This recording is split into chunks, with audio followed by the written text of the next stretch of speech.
तो इस वीडियो में हम बात करेंगे कि एक एआई इंजीनियर, डेटा साइंटिस्ट और एक फुल स्टैक डेवलपर के बीच में डिफरेंस क्या होता है। अगर आपको तीनों में से कोई एक फील्ड चूज करना हो और उसमें आपको काम करना हो तो आपको कौन सा काम चूज करना चाहिए और इन तीनों के रोल्स क्या होते हैं उसकी डिटेल्स में हम लोग समझेंगे। तो सबसे पहले बात करते हैं एक फुल स्टैक डेवलपर का। तो जैसा कि अगर हम लोग एक अमेजोन के वेबसाइट पे जाते हैं तो यहाँ पे जो डिजाइन हमें दिख रहा है, मतलब ये वर्ड वगैरह लिखा हुआ है, ये डिजाइन जो भी है, अगर मैं इसको इंस्पेक्ट करता हूँ, मोबाइल व्यू में जाता हूँ तो मोबाइल व्यू में डिफरेंट डिज़ाइंस लेके आता है। जैसे यहाँ पे डिफरेंट डिज़ाइंस आ रहा है, इसको मैं थोड़ा इंक्रीज कर देता हूँ। तो ये जो डिज़ाइंस है, जैसे क्लिक करने पे यहाँ पे कुछ मेनू वगैरह आया, ये सब एक फ्रंट एंड डेवलपर क्रिएट करता है। और एक front end developer full stack developer के अंदर आता है। मतलब अगर कोई फुल स्टैक डेवलपर है तो वो फ्रंट एंड वाला पार्ट भी करेगा, मतलब ये सब डिज़ाइनिंग वगैरह भी करेगा, और बैक एंड वाला पार्ट भी करेगा। बैक एंड से मैं मतलब कि अगर मैं नेटवर्क में जाता हूँ और इसको रिफ्रेश कर देता हूँ, पहले तो मैं इसको बड़ा कर देता हूँ और उसके बाद मैं इसको रिफ्रेश करूँगा तो यहाँ पे बहुत सारा ये कुछ रिक्वेस्ट आ रहा है,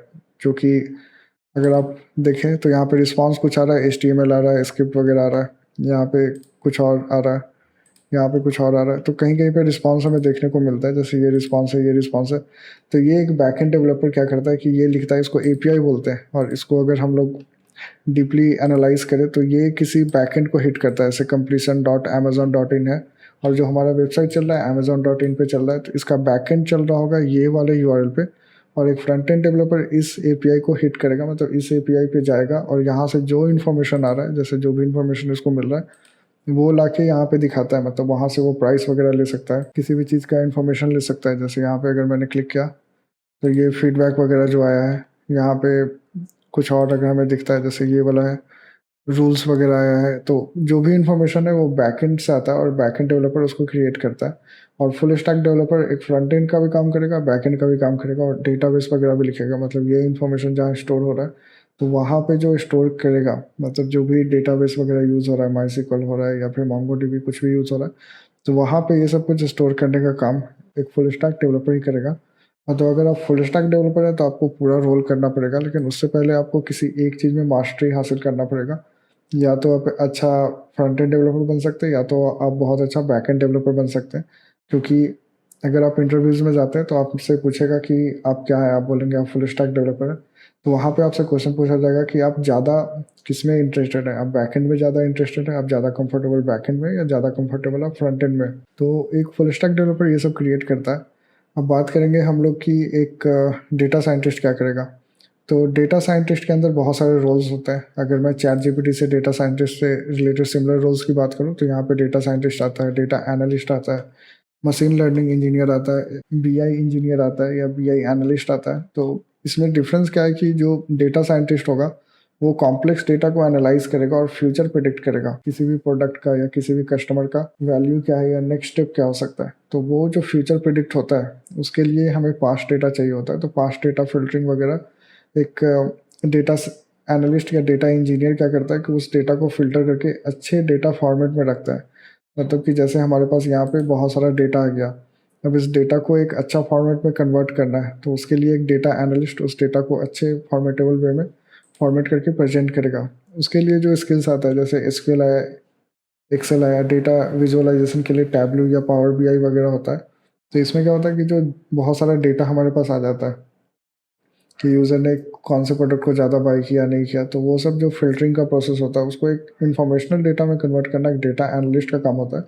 और उस डेटा से कुछ अच्छा फ्यूचर प्रेडिक्ट करना, डिसीजन लेने में हेल्प करना, ये डेटा साइंटिस्ट का काम होता है। तो डेटा साइंटिस्ट क्या करता है, मशीन लर्निंग, स्टैटिस्टिक्स, ये सब प्रिडिक्टिव मॉडलिंग वगैरह का यूज़ करता है, और उसके बेसिस पे वो प्रिडिक्ट करता है कि आने वाले समय में कौन सा प्रोडक्ट ज़्यादा बेनिफिशियल है किसी कंपनी के लिए।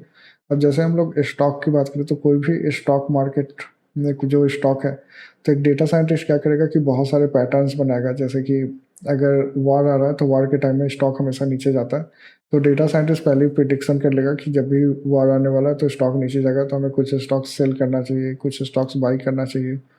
तो उसके अकॉर्डिंग वो डिसीजन लेता है। जैसे अगर कोई वेबसाइट है, अपवर्क वगैरह है, तो वहाँ पे ज़्यादा अकाउंट्स खुल रहे हैं तो अपवर्क का शेयर ऊपर जा सकता है। ऐसा इन्फॉर्मेशन एक डेटा साइंटिस्ट प्रोवाइड कर सकता है डिफरेंट मॉडलिंग और डिफरेंट ग्राफ्स के बेसिस पे। तो डेटा साइंटिस्ट को जो प्रोग्रामिंग लैंग्वेज चाहिए, पाइथन, R, SQL वगैरह चाहिए। तो इसमें डेटा को अच्छे से मैनिपुलेट करने आना चाहिए, और मशीन लर्निंग का थोड़ा नॉलेज होना चाहिए, मॉडल्स का नॉलेज होना चाहिए, क्योंकि उसमें क्या होगा कि अलग-अलग मॉडल्स के बेस पे वो डेटा को सेट करके उसको एनालाइज़ करना पड़ेगा कि ये डेटा फ्यूचर में कैसा प्रेडिक्ट कर सकता है। उसके लिए डेटा विजुअलाइज़ेशन का भी इन्फॉर्मेशन होना चाहिए, जैसे सीबॉन्ड, पावर बीआई, टैबलू वगैरह का यूज़ करना पड़ता है एक डेटा साइंटिस्ट को। डेटा एनालिस्ट का काम थोड़ा ईज़ियर होता है डेटा साइंटिस्ट के कंपैरिज़न में, और सैलरी भी डेटा साइंटिस्ट का ज़्यादा होता है in comparison to data analyst.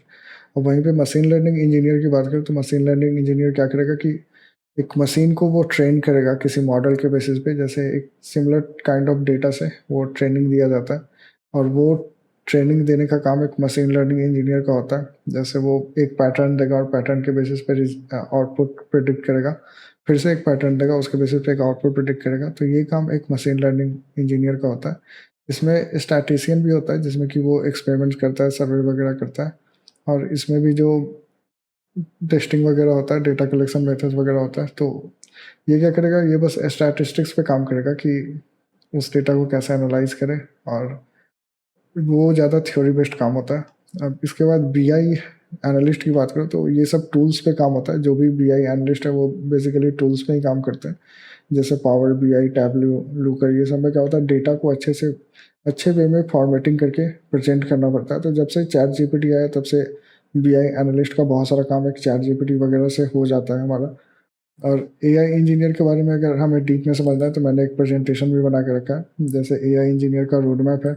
और इसमें क्या होता है कि एक एआई इंजीनियर क्या करेगा कि पहले बिजनेस से बात करेगा, डेटा लेगा, फिर उससे रिलेटेड वो मॉडल क्रिएट करेगा। मॉडल मतलब कि एक ऐसा प्रोग्रामिंग लैंग्वेज या एल्गोरिथम लिखेगा एक डेटा एआई इंजीनियर, जिससे कि कोई प्रॉब्लम को हम लोग सॉल्व कर सकते हैं। अभी जैसे अगर मैं टेंसर फ्लो की बात करूँ, जो कि गूगल का एक एआई मॉडल है, तो उसमें हम लोग क्या कर सकते हैं कि अगर मैं किसी भी इमेज को डिटेक्ट करना चाहता हूँ, जैसे मैंने कैमरा किसी इमेज पे किया, तो वो बता देगा कि ये इमेज एक लैपटॉप का है, एक ह्यूमन का है, ये कौन से प्लेस का इमेज है। तो ये सब एक मॉडल्स के थ्रू हो रहा है, वहाँ पे मॉडल्स का यूज़ हो रहा है, उसको ट्रेन किया गया उतने सारे इमेजेस का डेटा सैंपल्स देके कि इस टाइप का डेटा को ये बोलते हैं, और वो ट्रेनिंग में काफ़ी ज़्यादा टाइम और रिसोर्स लगा है।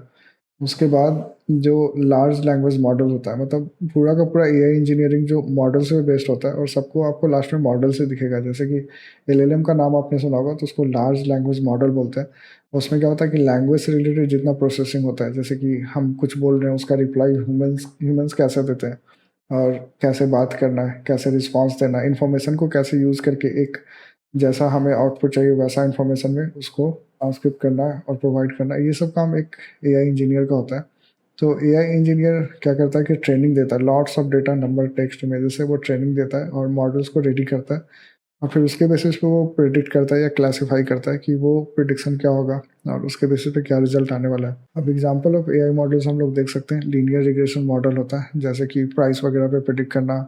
न्यूरल नेटवर्क होता है, जैसे कि फेसेस, वॉइस कमेंट्स वगैरह को रिकॉग्नाइज करना। डिसीजन ट्री होता है, जैसे कि लोन एप्लीकेशन अप्रूव होगा या नहीं होगा, बहुत सारे चीज़ों को देख के डिसीजन लेना। जैसे कि अगर हमने कोई नया अकाउंट खोला या फिर किसी के अकाउंट पे हम कंटिन्यूअसली क्लिक कर रहे हैं एड्स वगैरह पे, तो वहाँ पे वो प्रेडिक्ट करता है कि ये क्लिक बॉट्स के थ्रू आ रहा है, अगर कोई ह्यूमन्स के थ्रू आ रहा है तो उसको ब्लॉक करना चाहिए। ये सब कुछ डिसीजन ट्री के थ्रू होता है।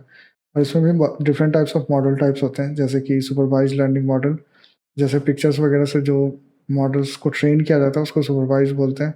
और एक अनसुपरवाइज्ड होता है, जिसमें लेवल्स वगैरह का यूज़ नहीं होता है, एक रीइंफोर्समेंट लर्निंग मॉडल होता है। रीइंफोर्समेंट में क्या होगा कि जैसे हम लोग चेस गेम वगैरह खेल रहे हैं, तो उसमें अगर वो अच्छा मूव कर रहा है तो उसको रिवॉर्ड दिया जा रहा है, तो वो टाइम के साथ वो मॉडल सीखता है, अपने आप को इम्प्रूव करता है। मशीन लर्निंग वगैरह होता क्या है, तो अगर आपको पिक्चर दिया जाए बनाना एप्पल का, तो वो एक मशीन रिकॉग्नाइज कर रहा है, ह्यूमन से बात कर रहा है, तो वो सब मशीन लर्निंग के अंदर आएगा। और डीप लर्निंग उसका एक स्टेप आगे हो जाता है। इसको हम लोग ऐसे समझ सकते हैं कि सिर्फ बता रहा है कि वो क्या है, लेकिन डीप लर्निंग उसके अंदर के इमोशंस को बता रहा है और उसको और अच्छे वे में प्रेजेंट कर रहा है। जैसे हम लोग चैट जीपीटी से पूछते हैं कि इसको इमोशनल वे में किसी पैराग्राफ को लिखने के लिए या फिर प्रोफेशनल वे में लिखने के लिए, तो उस टोन का यूज़ करता है, वो सब डीप लर्निंग में चलाएगा। यहाँ पे सेल्फ ड्राइविंग कार्स वगैरह भी डीप लर्निंग में आएगा, वॉइस असिस्टेंट जैसे एलेक्सा, सिरी वगैरह भी डीप लर्निंग में आ जाएगा। तो ये सब एआई इंजीनियर का बेसिक्स है। तो अगर आप एक एआई इंजीनियर बनते हो तो आपको ये सब काम करना पड़ेगा। आपको कंप्यूटर विज़न, जैसे कि इमेज वगैरह को रिकॉग्नाइज़ करना और इमेज को क्लासिफाई करना, आप उसमें जा सकते हैं। नहीं तो डेटा क्लासिफिकेशन वगैरह में जा सकते हैं। नहीं तो आप रीइन्फोर्समेंट लर्निंग में जा सकते हो। तो ये सब कुछ आप ट्राई कर सकते हैं और इसका जो बेसिक सैलरी होता है वो यहाँ पे हम लोग स्क्रीन पे देख सकते हैं। 10 lakh to 11 lakh average salary और वो इंक्रीज़ करके काफ़ी अच्छा जाता है, मतलब वो करोड़ तक भी जाता है। वो आपके स्किल पे डिपेंड करता है, अगर आप अपने स्किल में बहुत अच्छे हैं, अगर आप बहुत अच्छी कंपनी के लिए काम कर रहे हैं, तो आपको बहुत अच्छी सैलरी मिलेगी। अब हम लोग इसके समरी पे बात करते हैं कि तीनों में समरी क्या है। तो इसका समरी यही है कि जो फुल स्टैक डेवलपर है, वो किसी वेबसाइट को बनाएगा, जैसे अमेज़न वाला वेबसाइट है, इसका पूरा front end, back and, database सब एक फुल स्टैक डेवलपर मैनेज करेगा। बेसिकली फुल स्टैक डेवलपर का रिक्वायरमेंट एक स्टार्टअप्स वगैरह में होता है। अगर आप फुल स्टैक डेवलपर हैं, तो आपको ज़्यादातर जॉब के अपॉर्चुनिटी एक स्टार्टअप से ही आएगा। और जो बड़ी कंपनी होती है, वो बेसिकली स्पेशलाइज़्ड स्किल्स खोजती है। जैसे अगर आप फ्रंट एंड में बहुत अच्छे, डिज़ाइनिंग में बहुत अच्छे हैं, तो आपको बड़ी कंपनी बस एक स्किल्ड पर्सन को ढूँढती है, जो अपने काम में बहुत ही स्किल्ड हो, बहुत ही एक्सपर्ट हो। और छोटी कंपनी बेसिकली ऐसे पर्सन को ढूँढती है कि एक पर्सन से उनका सारा काम हो जाए। यहीं पे हम लोग डेटा साइंटिस्ट का रोल भी देख सकते हैं। यहाँ डेटा साइंटिस्ट क्या करेगा कि वो प्रेडिक्ट करेगा कि ये यूज़र है, जैसे मैं एक यूज़र हूँ। मीशो आने के बाद मैंने अमेज़न का यूज़ करना कम कर दिया, तो वो एक डेटा साइंटिस्ट प्रेडिक्ट करेगा कि ये यूज़र पहले अमेज़न से महीने में 10 प्रोडक्ट ले रहा था, अभी 1 प्रोडक्ट भी नहीं ले रहा है, तो ऐसा क्यों हो रहा है? तो वो सब कुछ वो फाइंड करेगा, फिर वो प्राइसेज़ देखेगा कि किसी और वेबसाइट पे इसका प्राइस कम में मिल रहा है, इसलिए ये यूज़र यहाँ से बाई नहीं कर रहा है। तो ये सब जो एनालिसिस का काम होता है, ये सब एक डेटा साइंटिस्ट का होता है। और डेटा इंजीनियर क्या करेगा कि डेटा को अच्छे से प्रोसेस करेगा। जैसे कि किसी अगर मैं एक डेटा साइंटिस्ट हूँ और मुझे चाहिए कि कितने यूज़र्स का जो नंबर्स है, वो कंटिन्यूअसली डिक्रीज़ हो रहा है प्रोडक्ट्स बाई करने में, वो सब डेटा चाहिए। तो वो डेटा बनाने का काम एक डेटा साइंटिस्ट डेटा एनालिस्ट करेगा। और वो डेटा साइंटिस्ट को वो डेटा, जो प्रिपेयर्ड डेटा होता है, वो डेटा साइंटिस्ट को प्रोवाइड करेगा और डेटा साइंटिस्ट उससे एक अच्छा आउटकम निकालेगा। और एक डेटा इंजीनियर होता है, डेटा इंजीनियर का क्या रोल होता है कि अभी बहुत सारा डेटा माइग्रेशन वगैरह करना है। अभी जैसे मेरा ये एप्लीकेशन है, कोई एप्लीकेशन है, जैसे अमेज़न है, वो किसी डेटाबेस पे माईएसक्यूएल अच्छा परफॉर्मेंस नहीं दे रहा है। अभी उसको माइग्रेट करना है, कुछ डेटा को दूसरे डेटाबेस पे ले जाना है, जैसे पोस्टग्रेस पे ले जाना है, वेक्टरडीबी पे ले जाना है, या मोंगोडीबी, किसी पे भी ले जाना है। तो एक डेटा इंजीनियर वो डेटा को प्रोसेस करेगा, उसको दोबारा से माइग्रेशन में हेल्प करेगा, उसको फ़िल्टरिंग करेगा, जो स्पैम डेटा है उसको क्लियर करेगा। तो ये सब काम एक डेटा इंजीनियर का हो जाता है। मिलते हैं नेक्स्ट वीडियो में। अभी तक आपने इसको सब्सक्राइब नहीं किया है, तो आप सब्सक्राइब कर लीजिए।